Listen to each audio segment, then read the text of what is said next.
So Bishop Muthee said that I need to speak to the young people. Kwa hivyo Askofu Muthee alisema anahitaji kuzungumza na vijana. vijana. So as I stand here, I'm speaking for the young people. Kwa hivyo ninaposimama hapa nazungumza na chipukizi. And I also want to tell my generation that this generation is not your generation. Na pia nataka niambie kizazi changu, hiki kizazi si kizazi chenu. The way we were brought up is not the way we bring our children up. Malezi tuliyopokea sio malezi we were brought up by parents who were never questioned. Tulilewa na wazazi ambao hawakuulizwa swali. Their word was the law. Neno lao lilikuwa sheria. Their eyes communicated. Macho yao yalikuwa yanawasiliana. We knew when the eyes meant going out. Tulijua wakati macho yalisema tutoke. We knew when the eyes meant sleep. Tulijua wakati macho yalisema kalale. We knew when visitors came and we had to go out. Tulijua wakati wageni waliingia na ilibidi tutoke. So that the visitors can be given bread. Ili wageni wapate mkate. And there are parents who still believe we can do that to our children. Na kuna wazazi wanaamini tunaweza fanya hivyo. That one is a gone time. Hiyo sasa imepitwa na wakati. These ones you cannot close an eye and expect them to be there. Hawa huwezi finyia macho na utarajia. They will even ask you, kwani hiyo macho yako ni mgonjwa? Watakuuliza, are you sick in your eyes? So if you have somebody to say, speak it. Kwa hivyo kama una kitu cha kusema sema. Then it is also not your generation. Na pia si kizazi chako. I have also sung Because He Lives and I was checking on them. That's a new song. Nimeimba kwa sababu anaishi nikawatazama nikaona si wimbo. Hizo ni nyimbo za kitambo. Everybody else who knew that song is a shujaa. You must be a shujaa to know because He lives, I can face tomorrow. Yeyote anajua wimbo huyo lazima ni because shujaa. them now they can connect with the Muridhis. Hao wanaweza jiunganisha na Muridhis sasa. Who are singing the song of their generation. Ambao wanaimba nyimbo za kizazi chao. So we need to understand that now it's a time of discussing and telling them. Kwa hivyo lazima tuelewe ni wakati wa kuzungumza na kuambia. Speaking even that which was never spoken. Hata kuambia yale hakuwa yanazungumzwa. Telling them that men marry women. Kuambia wanaume huoa wanawake. And telling them that women get married to men. Na kuambia wanawake wanaolewa na wanaume. Because they are in a generation that speaks the opposite. Kwa sababu wako katika kizazi kinazozungumza kinyume. Making noise is not changing them. Kupiga kelele haiwabadilishi. I also am a mother of young adults. Pia mimi ni mzazi wa vijana. And when I make noise they really get upset. Na ninapopiga kelele wanakasirika. And the noise does not make sense to them. Na kelele haina maana yote kwao. So when they are happy they will ridicule the kind of noise that I make. Kwa hivyo wakiwa na furaha wanafanya kelele zangu kichekesho. And my son will be like, Mom, when you are making noise can you talk slowly tukusikie vile unasema. Na kijana wangu anasema, ongea pole pole tusikie ni nini unasema. Speak slowly that we may understand what you're telling. So we need to understand we are bringing up a completely different generation. Kwa hiyo tuelewe kwamba tunalea kizazi tofauti. People that we need to sit down with and reason with. Watu ambao ni ukae chini nao na uzungumze nao. People who have a brain. Watu walio na akili. You know us, we didn't have a brain. I don't know whether we had a brain. I don't know. But to me, I always ask myself whether we used to think. Nashangaa kama tulikuwa tunafikiria. And I even wonder whether we even knew our parents were married. How many knew they were married? Na mimi pia nashangaa kama tulikuwa tunaelewa. We didn't even know who they were. Hatukujua hao ni kina nani. We only found two bosses there controlling and we were there controlled. Tulipata watu wawili hapo wanatoa amri na tukawatii amri. Today these ones will ask you mlitoana wapi? Leo hao watakuuliza where did you meet each other? Because they know you are married. Manake wanajua mko katika ndoa. And I keep asking myself whether we knew our parents were married. We didn't know. Na kila mara najiuliza kama tulijua wazazi wetu wako kama katika ndoa. I ask myself whether we used to reason. I don't know whether we used to reason. Wanajiuliza kama tulikuwa tunafikiria na shindo kama tulikuwa tunafikiria. Because going out meant going out and then you reason from outside, not inside. Manake kutoka nje ilikuwa inamaanisha utoke nje ukafikiria ukiwa nje lakini But now I'm talking to you this morning. Lakini leo ninapozungumza asubuhi ya leo, the bishop has requested me to talk to them. Askofu ameniomba nizungumze nao. And I would only want to talk them very briefly in the book of 1 Timothy chapter 4. Na kwa hiyo nitazungumza nao kwa ufupi katika kitabu cha Timotheo wa kwanza 4:11. And it says, command and teach these things. Na inasema amrisha na ufunze mambo haya. Don't let anyone look down on you because you are young. Mtu awaye yote asiudharau ujana wako. But set an example for the believers. Bali uwe kielelezo kwa waaminio. In speech. Katika usemi. In life. Na mwenendo. In love. Na katika upendo. In faith. Na imani. And in purity. Na usafi. Until I come. Hata nitakapokuja. So I'm talking to the young people that do not let anyone look down on you. Kwa hivyo nazungumza na vijana usikubali mtu adunishe ujana wako. But people will look down on you if you don't do the following. Lakini watu watakudunisha kama hutafuata haya. You only need to set an example. Unastahili tu kuweka mfano mwema. In your speech.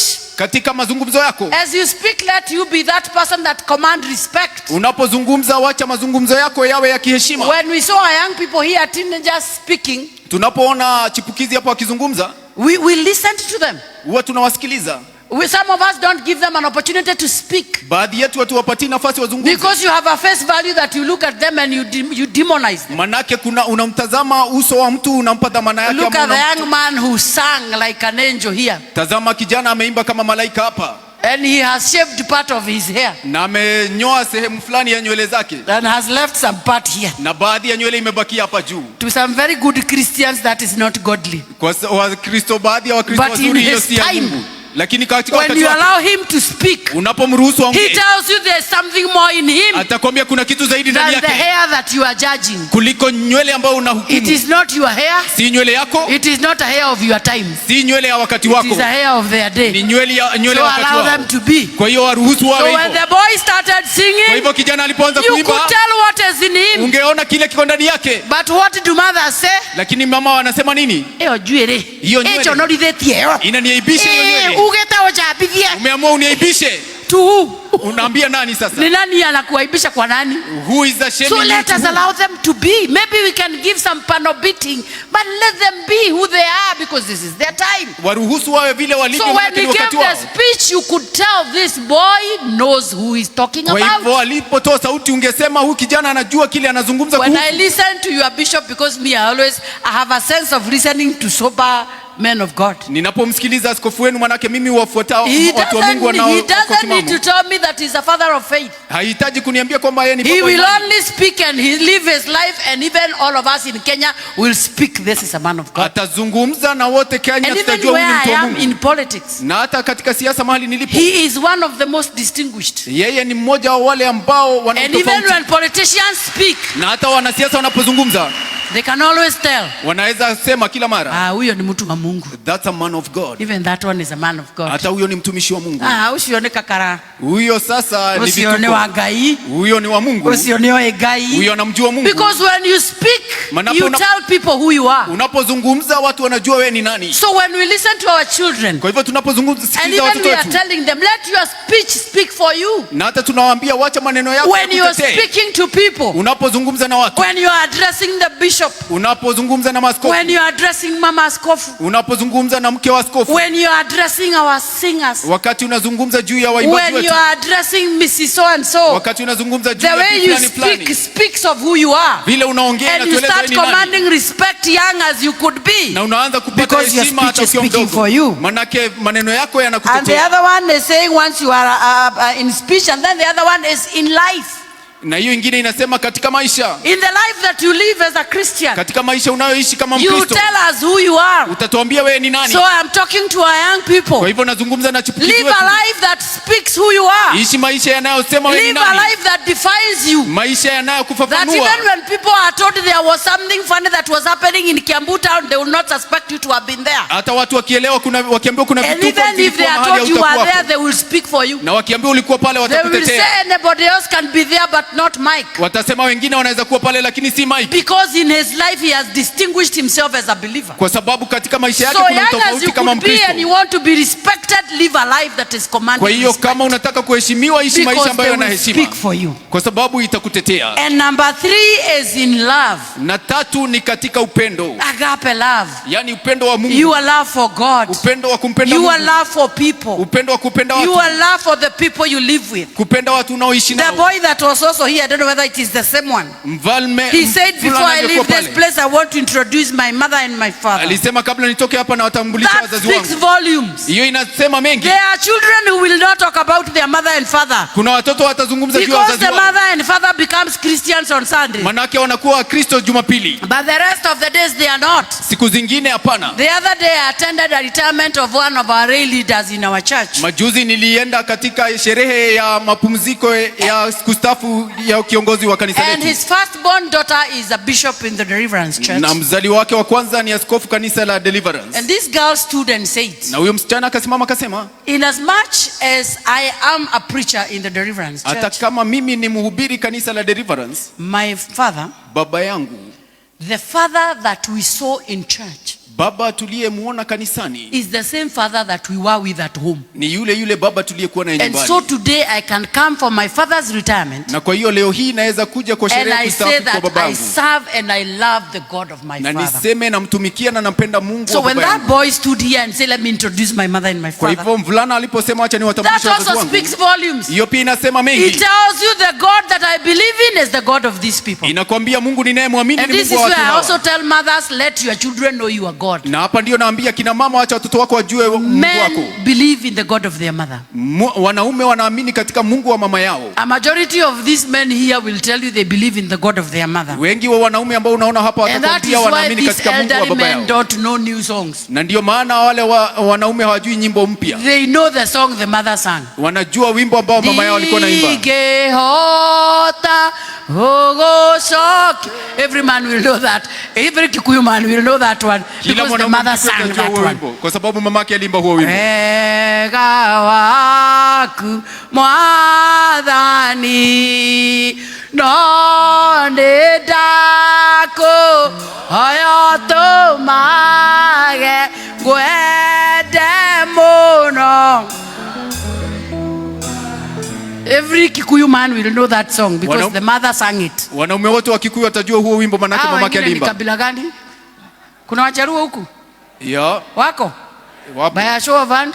Tuonyeshe kama wewe ni Mjaluo kwa mkono wako. Muko? Wapo. Wako wapi? Ndio wao wanaimba. Epolo wana miera. Epolo wana miera kwa donjo. Do you have Kalenjins in the house? Tuna Wakalenjin hapa. Wakalenjins here? Let me see by a show of hand. Wacha nione kwa ishara mkono. Wakalenjin muko? Wapo. Now lazima every Kalenjin knows Giptaya na maneunyu Giptaya siya betua Giptaya na maneunyu Giptaya nyosiberu. Wako wapi hao wengine? Wataita? Wataita. Do you have Taitas? Naam. Wako wapi Mtaita? Ishara ya mkono. Nilenda nisi neko na Jesu ndisobaki. Uko wapi? Me am a Kenyan. Me I sing any. Even if I can't speak, at least I can sing. Hata kama sisi ongea na Jesu ndisobaki. So in your love for other people. Kwa hivyo kwa upendo juu ya watu wengine. Let even your children know you are God. Hata watoto wako acha wajue unajua Mungu wako. Let your children also allow us to know that you love God. Watoto pia waturuhusu tujue mnampenda Mungu. Let you young people see you appreciating the efforts that we make because of you. Vijana tuone mkikubali we also love as parents when we are loved. Pia wazazi tunafurahi wakati tunapenda. I saw the last teeth of that brother when the son said meet my father. Niliona jino la mwisho la huyo. Which father would not love to be identified by his son? Ni baba mgani hataki kutambuliwa na mtoto wake? Because the son has connected with the father. Manake mtoto ameunganika na baba. And the father has connected with the mother. Na baba vile vile kwa mama. And that is what I am teaching as Mama Kaunti. Era ishiana ishokerere maithe. Onamo maithe mashokerere ciana ngwatanĩro ege thĩinĩ wa mĩciĩ yanyu mũthenya wa Ngai waitu andũ tanaki. You know that love. The love of God. And you know when you have a lot of love, it shows in your face. Love shows in your face. I don't know your bishop's wife, but I see her on social media. Sijui mke wa askofu wenu lakini namuona mitandaoni. But the smile in her face tells you. Lakini tabasamu la uso wake linakwambia. It speaks volumes. Inazungumza zaidi. It tells you God had seen what Bishop Mothe had gone through. Inakwambia and he decided to reward him. Na ameamua kumjibu. That the face can tell. Hiyo inaweza kwambia. You look at the face and it speaks. I don't know her. I only see her on social media. Unatazama uso unakueleza mengi. Simjui namuonea mitandaoni tu. Lakini people know you. But your love comes out. Yani upendo wako utoka tu. Kwa hivyo hao watu wenye unakaaga na makasiriko huko ndani, ujue inatokaga nje. Just know your anger comes out. Na ujue ukikuwa mtu wa makasiriko hata nguo hazikutoshagi. Mtu wa makasiriko unavaa nguo, it doesn't fit you. But when you are a happy person, even your dress flows with love. Ukiwa na furaha pia nguo yako inakufika vizuri. I don't even want you to look at me, but look at that lady and the flow of her dress. Hata sitaki uniangalie, mtazame huyo mama. I'm not talking about her because she's your bishop's wife. Si juu ni mke wa askofu wenu. I'm only talking because of what I have seen out of her, and I say God must have seen what the bishop had gone through in this life. Ninazungumza hivyo juu ninaona and he came to reward him. Na Mungu alijibu maombi ya askofu. Because the joy in anybody's heart is always portrayed in their faces. Kwa sababu furaha moyoni mwa mtu inaonekana katika uso wake. So our young people, fill yourself with joy of Christ. Vijana, jaeni na furaha ya Kristo. And we are able to see it from your face. Na tutaiona usoni mwenu. And once we see it in your face, God will always reward you. Na tukiiona usoni mwenu, Mungu atawapatia thawabu. And it doesn't matter at what time in life. Na ijalishi ni wakati mgani katika maisha. But God will reward you. Lakini Mungu atakupa thawabu. And then after love he says, be an example in faith. Na sasa uwe mfano katika imani. Don't cry when people are crying for nothing. Usilie wakati watu wanalia bure. Give yourself hope that it shall be better. Jipatie tumaini ya mambo yatakuwa sawa. Stop complaining every day, have that faith. Wacha kunungunika kila siku kwa imani. That life may seem difficult, but I'm sure we shall make it. Kwamba hata kama maisha ni magumu tutatoboa. Life may seem very impossible, but our God is still seated at the throne. Maisha yanaweza kuwa magumu, lakini Mungu ako katika kiti cha enzi. That we can still wake up in the morning and have a cup of tea. Kwamba tunaweza amka asubuhi na tunywe chai. All these problems. Katikati ya matatizo haya yote. You know, as we are going through a very hard time. Unajua tunapitia mambo magumu sisi. Because everywhere we go is like, is this what the bottom up was about? Kwa sababu kila mahali tunaenda wanauliza huu ndio uchumi wa bottom up. But one thing we are assured of. Lakini hakika moja tu tunayo. And I can look at you in the eyes and tell you. Na naweza kutazama machoni nikwambie. It is getting better every day. Mambo yanakuwa bora kila asubuhi. Because we had to fix this country from an anti-clockwise direction to a clockwise. Manake ilibidi tutengeneze uchumi wa taifa kutoka kinyume hadi upande unastahili. And we want to believe that it is going to add up 1 and 2 will become the answer. Na uamini kwamba mambo yatakusanyika pamoja na tupate jawabu. So in faith, be that person who really believes. They are saying there are no jobs. Our young people believe there's going to be something. Kwa hiyo katika imani amini, hata kama watu wanasema hakuna kazi, vijana wetu wanaamini kutakuwa na kitu. Talent search in Kiambu. Ndio maana nataka kufanya talent search hapa Kiambu. You never know what God has bestowed for these young people. Labda ujui Mungu ameweka nani ndani yao. They may not all have gone to the university, but there is a hope and faith that tomorrow will be better. Wanaweza kosa kuwa wameenda chuo kikuu, lakini kuna tumaini. Tomorrow must be better than it has to be better. Lazima iwe bora. Those of my generation, our bringing up our children must be better than the way we were brought up. Watu wa kizazi changu malezi yetu lazima iwe bora. Kiraka.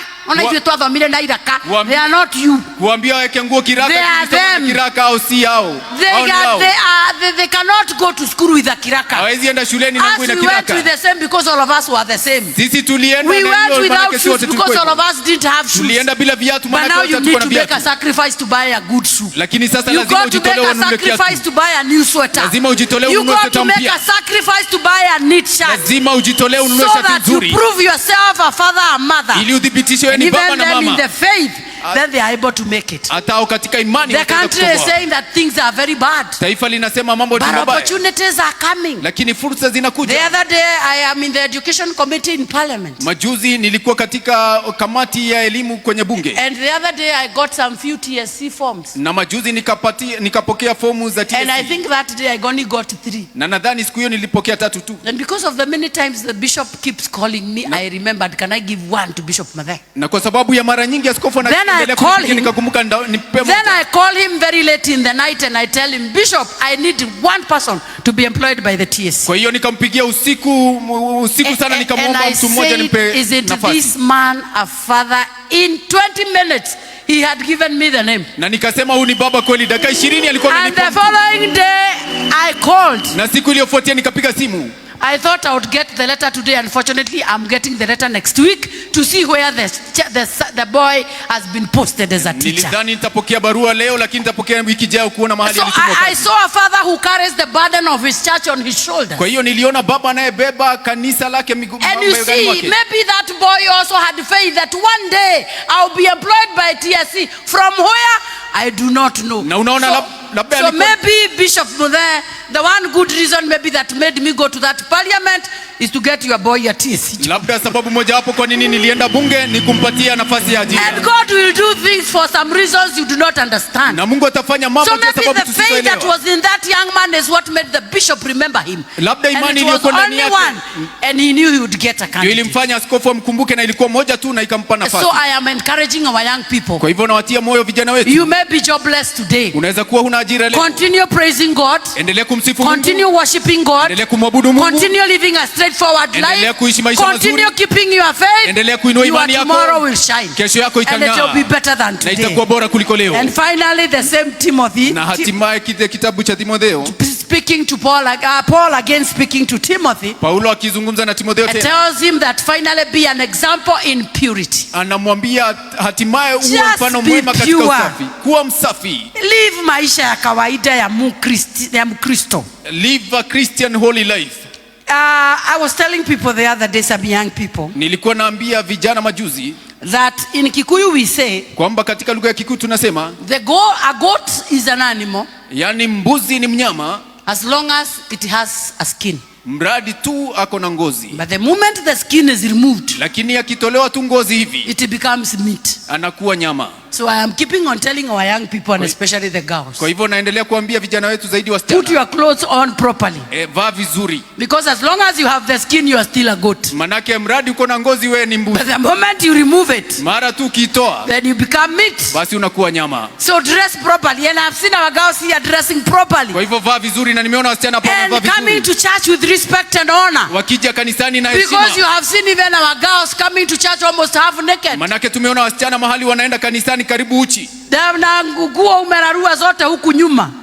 Your clothes have all split all around. Na matiti uko mbele yote iko nje. And everything is out. And you are here. Bwana usemu yangu afikia. And there are men all over. Na kuna wanaume wamejaa hapa. Mungu Bwana hawezi kuwa sehemu ya hao wanaume.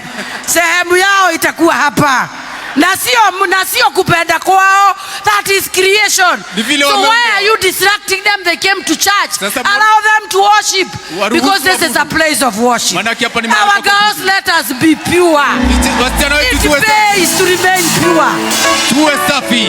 It pays to be pure. A time is coming when you'll have all this for yourself. You will have one whole man for yourself. And nobody will tunya you.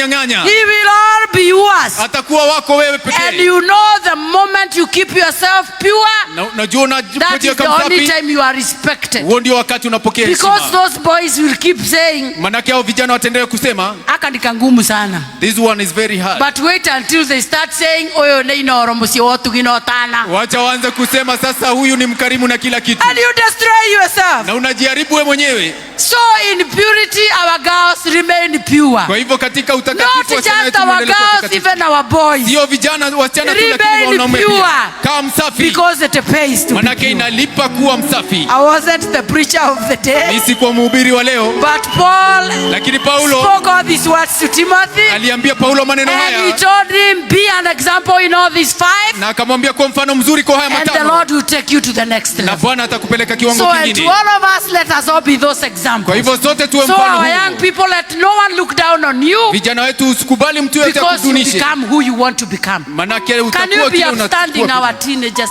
Tusimame chipukizi wetu wote, simameni. Let you be upstanding. Simameni chipukizi wote. One scholar one time said. Msomi mmoja alisema wakati mmoja. That your thoughts becomes your words. Kwamba fikra zako hufanyika maneno unayotamka. Awacha kuwa translatea wanajua. Your thoughts becomes your words. Your words becomes your actions. Your actions becomes your character, and your character becomes your destiny. Can we say that?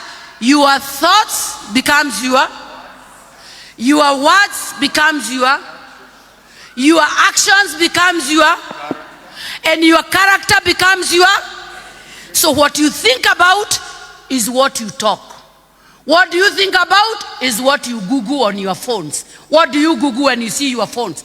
Start Googling proper things. If you are a cook, look at how to make a proper cake. Look at how to make good soup. Look at how to make proper vegetables. If you are of that caliber. If you love hairdressing, look at, and then this is what you'll be speaking. And when you start speaking about the same things, then that is what you will be doing. Then after you continue doing what you're doing, then that becomes your character, and then your character becomes your destiny. You are a singer. Look at the best singers on social media. Then you will speak about them. Then you start acting like them. Then it will become your character, and finally your destiny. But what are most people looking for? What are most of our people looking for? Pornography. Pornography, you feel it with your mind. The next time, what do you tell the girl you meet on the street? What do you tell her? Can I say before the parents? Can I say what you will say? Once you fill your mind with pornography and you are a boy, then you meet this girl, what do you ask them? Isn't that the language you talk? I am speaking this from the altar, Bishop, because this is where we are in this country. We want to thank God for you. That speak again, your thoughts becomes your words becomes your actions. Your actions become your character. And your character becomes your destiny. So can you choose a proper destiny as you look at what Paul was telling Timothy, and your destiny will be corrected. I'm told you have a seminar, you have a conference, Bishop. It's a conference. I want to support that conference.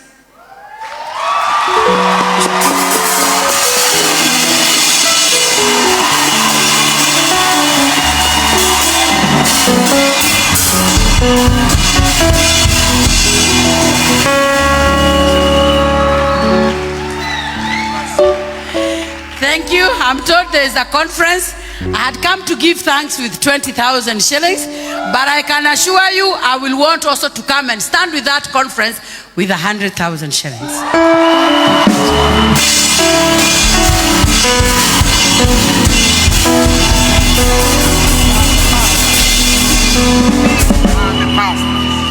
These are the pastors to the teens, and on behalf of these teens and the young people, receive this envelope from the office of the woman rep.